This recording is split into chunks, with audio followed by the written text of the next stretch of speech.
Assalamualaikum warahmatullahi wabarakatuh. Perkenalkan, nama saya Isti Hardiani dari jurusan Pendidikan Agama Islam Lokal E 2020.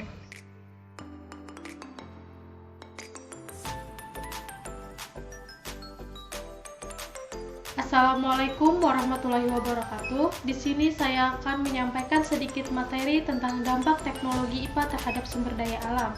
Sumber daya alam adalah semua kekayaan bumi maupun biotik maupun abiotik yang dapat dimanfaatkan untuk memenuhi kebutuhan manusia dan kesejahteraan manusia. Perkembangan teknologi juga memberikan efek tidak baik. Limbah pabrik, industri akan mencemari lingkungan baik yang padat maupun gas. Zat-zat yang terkandung dalam makanan dapat juga menimbulkan penyakit. Penggunaan pestisida yang tidak beraturan akan meninggalkan residu pada hasil tanaman yang dipanen. Berikut adalah dampak-dampak teknologi IPA terhadap sumber daya alam. Yang pertama ada minyak bumi. Dampak positifnya yaitu minyak bumi pada saat ini masih merupakan sumber daya alam yang paling utama untuk memenuhi kebutuhan energi di dunia. Misalnya seperti mesin dalam berbagai pabrik, mobil, ban, truk, kereta, api, kapal laut, pesawat terbang, semuanya menggunakan minyak bumi sebagai bahan bakar. Adapun dampak negatifnya yaitu dapat penggunaan minyak bumi antara lain adalah dihasilkannya gas-gas oksida, misalnya karbon dioksida dan gas karbon monoksida.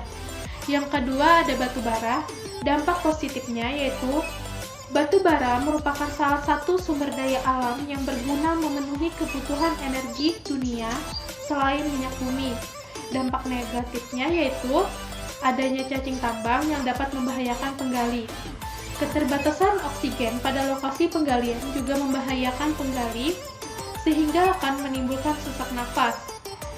Yang ketiga, ada pengangkutan batu bara dari satu tempat ke tempat yang lain, itu akan mengakibatkan penggangguan lingkungan. Yang keempat, gas yang timbul akibat hasil pembakaran batu bara membahayakan sama halnya dengan minyak bumi. Yang ketiga, ada air. Dampak positifnya yaitu air merupakan sumber daya alam yang dapat diperbaharui, artinya setelah dipakai dapat dibersihkan dan digunakan kembali untuk keperluan manusia, seperti air, pengairan, dan lain-lainnya. Dampak negatifnya, penurunan kualitas zat air dapat menimbulkan banyak penyakit.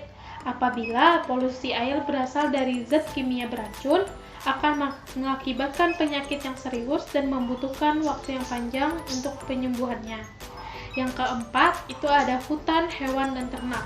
Dengan adanya teknologi modern dapat mengakibatkan sumber daya alam tersebut menjadi tidak berdaya atau tidak dapat diperbaharui, misalnya pembabatan hutan yang semena-mena menyebabkan tunas muda dan tumbuhan muda mati dan tak akan tumbuh lagi. Atau penggunaan pukat harimau akan menyebabkan semua bibit ikan akan mati sehingga tidak ada penggantinya lagi. Yang kelima ada tanah. Dampak positif dari teknologi IPA terhadap tanah yaitu tanah pertanian sebagai sumber daya alam dapat diperbaharui. Artinya tanah itu dapat dipergunakan berulang-ulang bila dipelihara secara baik.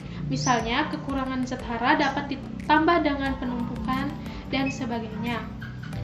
Dampak negatifnya yaitu pemakaian pupuk dan sebagainya yang melampaui batas dapat menyebabkan kerusakan pada tanah. Artinya tanah tidak dapat dipergunakan lagi sebagai lahan pertanian.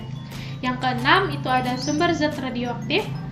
Dampak positif dari zat radioaktif yaitu merupakan sumber daya alam yang sangat penting karena zat ini dapat ikut menumbuhkan nasib manusia di masa yang akan datang. Nah, dampak negatif dari zat radioaktif yaitu zat yang sangat berbahaya jika tidak digunakan dengan benar. Zat ini selalu mengeluarkan sinar yang tidak tampak oleh mata. Jadi, kemajuan teknologi adalah sesuatu yang tidak bisa kita hindari dalam kehidupan ini karena kemajuan teknologi akan berjalan sesuai dengan kemajuan ilmu pengetahuan. Perkembangan teknologi memang sangat diperlukan.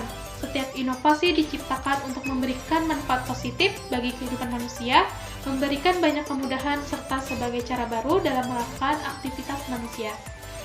Mungkin itu saja yang dapat saya sampaikan dalam video ini. Semoga dapat menambah wawasan untuk para yang melihat video ini. Saya cukupkan sampai sini. Terima kasih. Wassalamualaikum warahmatullahi wabarakatuh.